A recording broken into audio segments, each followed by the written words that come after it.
a wonderful place existed. The Athenians called it the Acropolis. Free expression, ethics, art, philosophy. The Acropolis heralded the democracy. But if I told you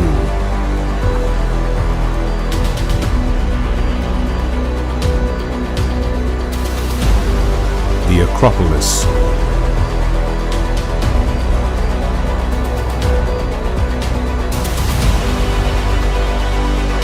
has returned.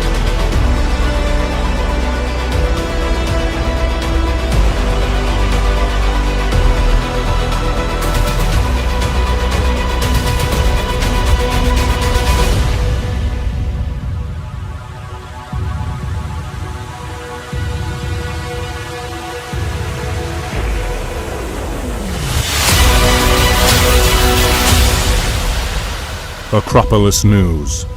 News from the Acropolis.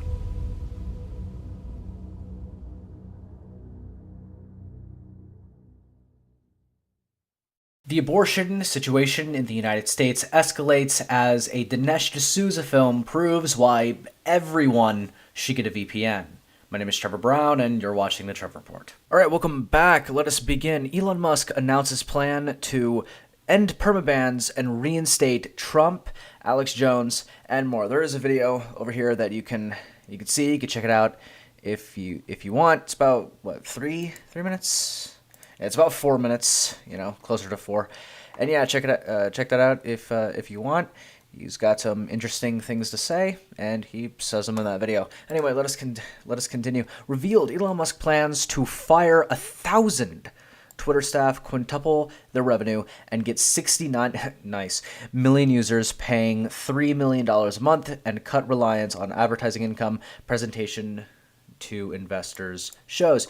Basically, if you want a verification mark on Twitter, got an extra tab open for no reason. If you want to get a verification mark on Twitter, you pay a couple bucks a month for it.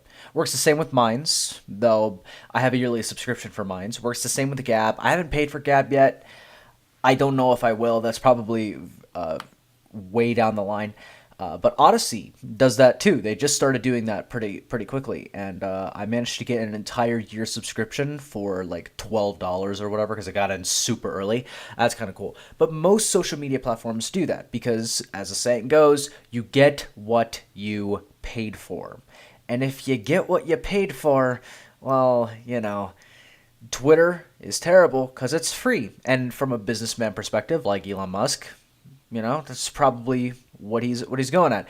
The culture of Twitter is why people don't like Twitter, but I digress. I've already talked about that in a greater detail. All previous show reports linked down below in the description. Blah blah blah blah blah. Let us continue. But the thing is, he plans on reinstating Trump's thing. He said he would do it, but Trump said that even if he did, he wouldn't join it. So I don't know if it matters. The time is currently 7:23 p.m. Pacific Standard Time, May 10th, 2022. And I'm just going to hit refresh. Still suspended, so whatever. I don't even have Twitter anyway, and to be honest, I don't care. Bill Gates, on the other hand, on the 12th of January, 2022, is circulating misinformation, COVID-19 misinformation, where he is minimizing the effectiveness of vaccines. He's spreading dangerous misinformation, and we need to create a targeted harassment campaign to get him banned from the public square in the name of love, tolerance, and unity. But obviously that didn't happen. It's not going to happen. And the people who are talking about it right now, well, including me, by the way, but he said those things on the 12th of January. Okay? When this goes up, it's going to be the 11th of May, okay? And all the people that are freaking out about him about him talking about natural immunity and all this stuff that a bunch of people got banned for on Silicon Valley Authority platforms that have colonized the public square through commerce, blah blah blah blah blah, right? He said these things months ago. Your outrage basically means nothing. Okay, and this is sort of something that I've been coming to lately. What is the point in calling an institution that engages in serial hypocrisy a hypocrite? That lies all the time, a liar. What's the point? What's the point? Okay? Someone punches you in the face. Oh, you're a bully. Yeah, the bully knows he's being a bully. Okay? What you do is you just stand up for yourself instead of going on to Twitter or Facebook or YouTube or any of these Silicon Valley Authority platforms. You can go to Getter. And Getter's a better Twitter. It has very similar policies to Twitter, but at least it doesn't selectively enforce them. You know, Nick Fuentes and Farrakhan have both been banned for the same reason. Gonna ban the black nationalists, gonna ban the white nationalists. Pretty much. I don't actually know if Nick Fuentes is a white nationalist or not. I haven't investigated it enough because, quite frankly, I don't care. But I have investigated Farrakhan, and yeah, he's a black nationalist, but yikes, bad, terrible, not very good, not wholesome, not good at all. But anyway, moving on to the next segment, I've gone over sort of my thoughts on Roe versus Wade, because I've sort of talked to the pro-abortion and the anti-abortion types, because that's basically the sides you have to choose now. And basically, what I get at in this thread, though in retrospect I probably should have said it in this thread, is that the conservatives are actually a lot closer to the safe, legal, and rare position than the people than the not conservatives, the pro-abortion, shout your abortion types. That's basically what I'm getting at in this thread. You know, but if you want to know my stance on abortion and how I came to that stance, I guess, you know, if you see it on screen, clickable link down below in the description. But I don't know, I just felt like writing this, you know, and so I wrote it. But anyway, it's getting a little crazy. It's getting a little it's getting a little bit rioty. You know, it's not very good, not bad, very not good is very bad. Riots are very bad, okay? Saki says, Biden encourages pro-abortion demonstrations outside Supreme Court of the United States Justice homes. I know that there is outrage right now, I guess about protests that have been peaceful to date, and we certainly continue to encourage that outside of judges' homes. Now, I didn't get into this in the previous Trevor report, but apparently doing that is illegal. You know, which, yeah, I could see why. Judges have to make difficult decisions with their rulings, and intimidating the judges to make the decisions that you want them to make is bad. I don't know why I have to explain this to people. But anyway, on Tuesday, the White House press secretary said the Biden White House's viewpoint is that they encourage protests outside the homes of Supreme Court justices, despite federal laws against that. Psaki further implied Republicans who are calling out protesters outside the houses of the Supreme Court justices as hypocrites, and asserted that they all remain silent when politically expedient. Okay. So one person punches a stranger in the face, right? And then a different stranger walks over to the stranger that punched the stranger in the face and says, "Hey, you shouldn't have done that." And then when the stranger that punched the stranger gets really mad and starts yelling at the other stranger and then proceeds to punch the stranger, when the stranger that went up to the stranger for punching the stranger in the face then proceeds to punch the stranger that punched the stranger and then proceeded to yell at the stranger, you get the point. That's not hypocrisy. That's not hypocrisy. Now imagine, right, that the police come and tell the initial stranger that punched the stranger in the face, "Hey, you can't do that." Oh, sorry. Hey, we encourage you to punch that stranger in the face. Also, the stranger that punched the stranger for punching the stranger in the face, well, hey, you know what? Wow, you're such a hypocrite. You're such a hypocrite for defending people. How dare you defend people? Oh man, you're such a hypocrite for defending people. But anyway, that's basically what's happening. There's also a slippery slope fallacy that's been going on with this draft. Abortion opinions spurs speculation about future of same-sex marriage. How and why? How and why? How and why? Okay? This is a slippery slope, okay? Something happens, and then something completely unrelated then happens. And I think a completely unrelated thing is going to happen because of this thing that's currently happening. Like, this is stupid. This is the stupidest take, and this take was everywhere. Oh, it's gonna end same-sex marriage. How?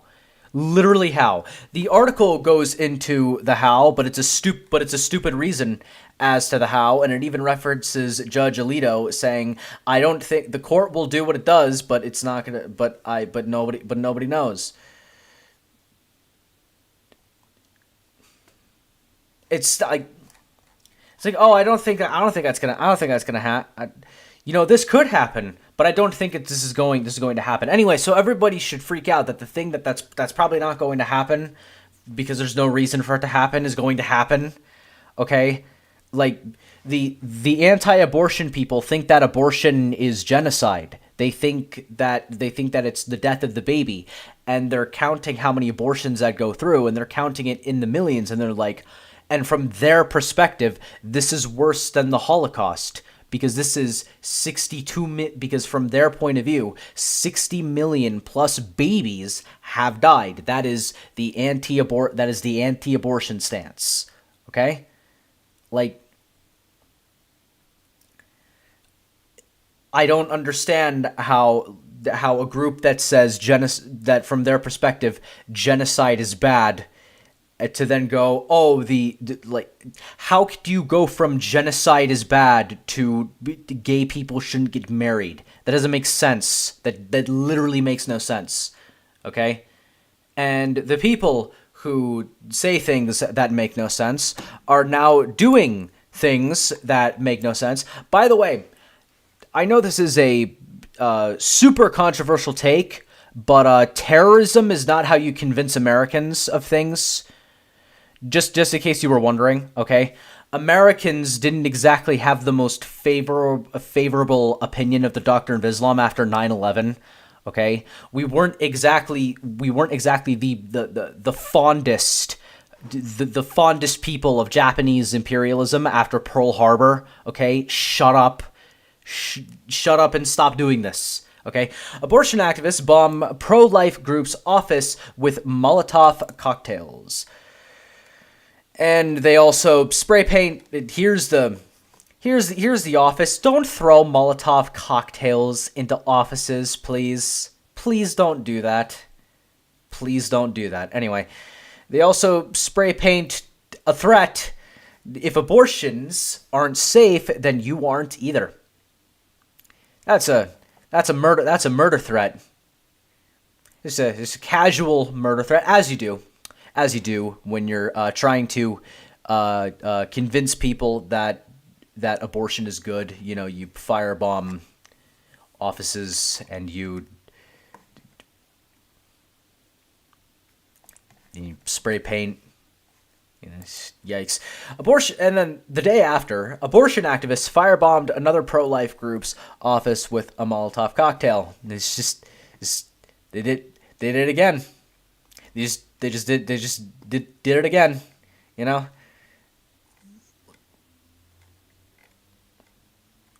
I get it. It's a cheap way to it's a cheap way to cause a lot of damage, but like, I know this is a super controversial opinion, right? But you can also not cause damage to other people's property. Oh my God. Oh wow. What an insane take. I'm such a no word. I'm such a bad person. Anyway, there's this video that came across on my feed. There's a bunch of videos of pro-life and pro-choice, right? Pro-abortion, anti-abortion, just getting really mad at each other. And well, you would be if you're of the opinion that everyone who disagrees with you hates women, and if you're on the other opinion of the people who are in favor of this are committing genocide, you would definitely be mad at each other, but they're just gonna keep escalating. So we have this video, and I'm gonna listen to it. I'm also gonna turn my okay, these headsets aren't connected, but I literally just rewatched it. So I've watched this video. Well, physically, this is the third time watching it. Okay, I've only listened to it twice. Sue me. But anyway, this video is basically the Christians, these I believe they're Catholic. Those Rosaries, yeah, they're Catholic, and they're rehearsing the Bible. I think I don't know. I haven't read the Catholic Bible. There's like a new edition that comes out every year, and it's annoying. So I just decided not to. But they're doing the Bible. They're doing their cult chants, and the pro-abortion people. They're doing their cult chants. They're saying thank God for abortion. That's just designed to make the people upset at like. You can't like imagine from the anti-abortion perspective, right? I'm gonna just address a leftist like directly on this. If a Nazi came up to you and said, thank God for, right? Would you treat them kindly? I don't think you would. But anyway, they do their cult chants in response to the cult chants. They're really loud, really obnoxious, and the Catholics just kind of mutter to themselves, like kind of quasi in unison. Like they didn't rehearse this. You could clearly tell, but these the pro-abortion people are very much in unison, and it's kind of weird. It's kind of weird.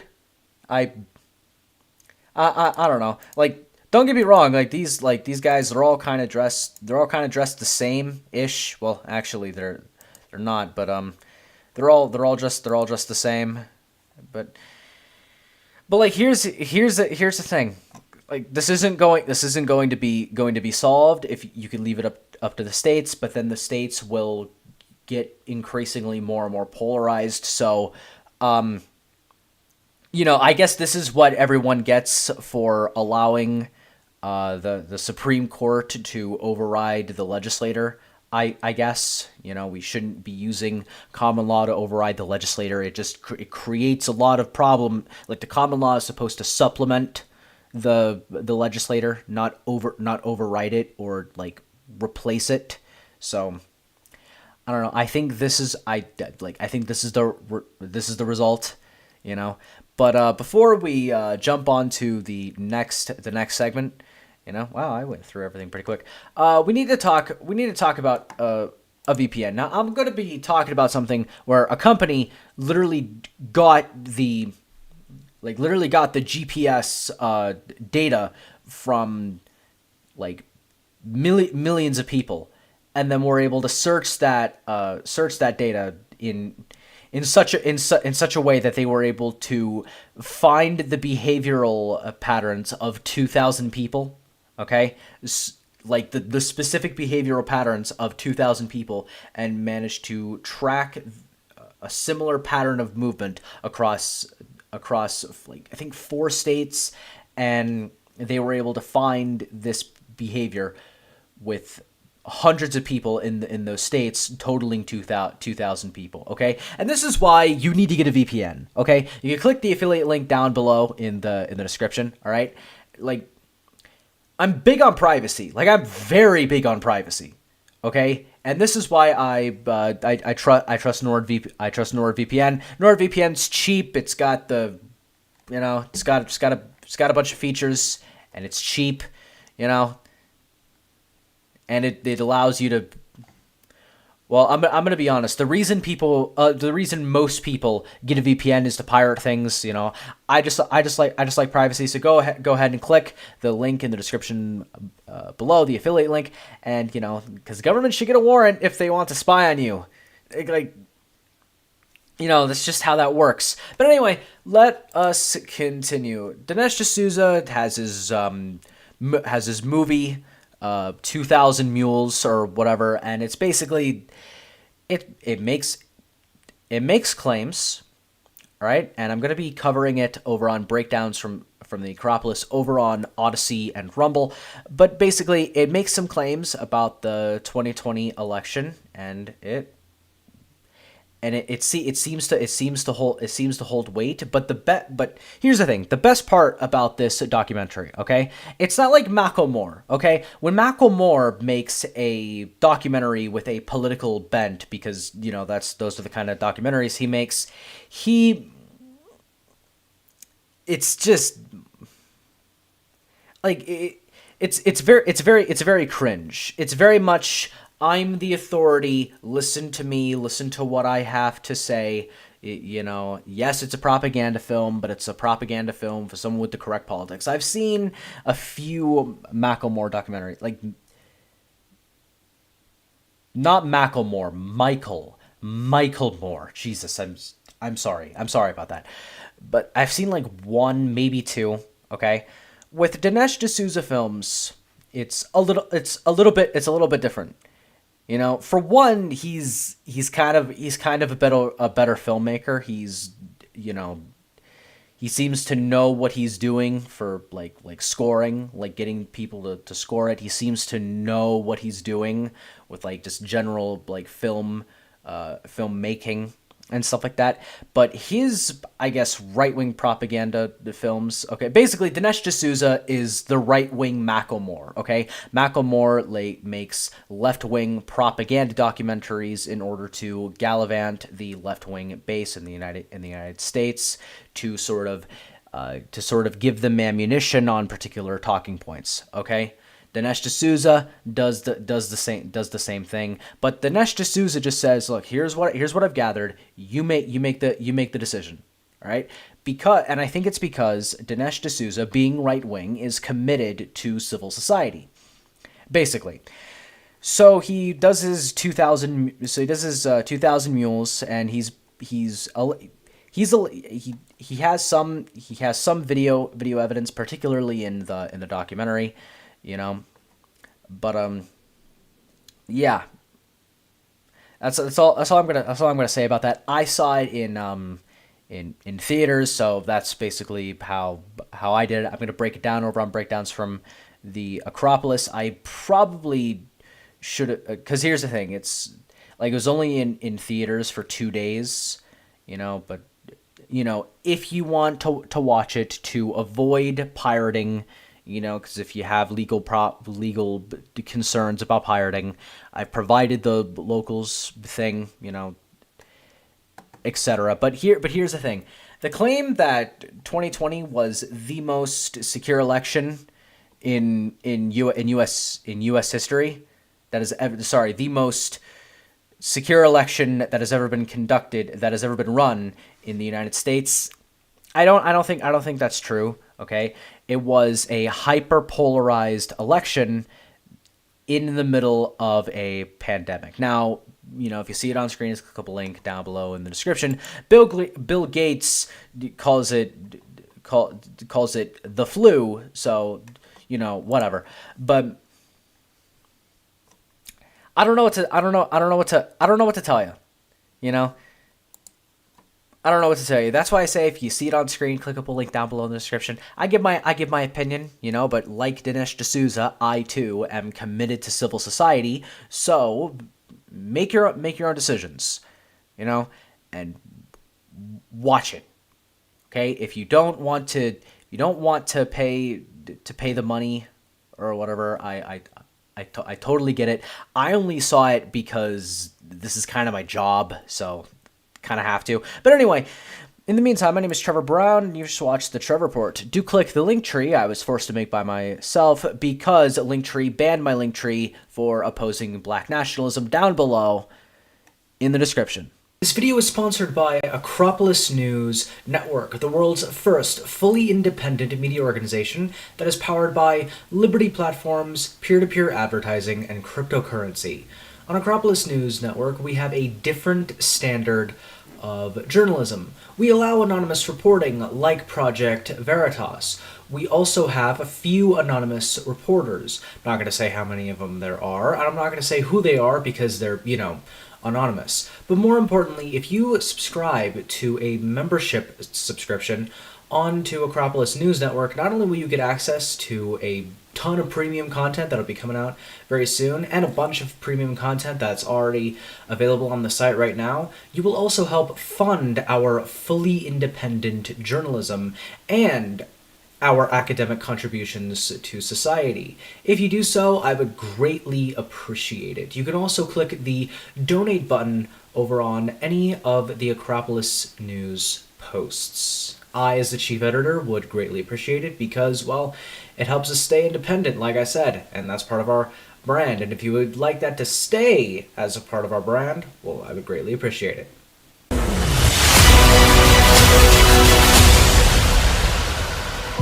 Acropolis News. News from the Acropolis.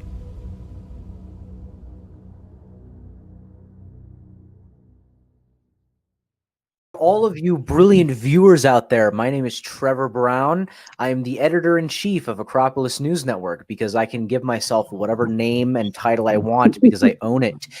You could go to theacropolisnews.com or you could go to ThisJustTrevor on whatever Liberty platform is your choice. Except for the ones I'm not on because I haven't seen them pretty much.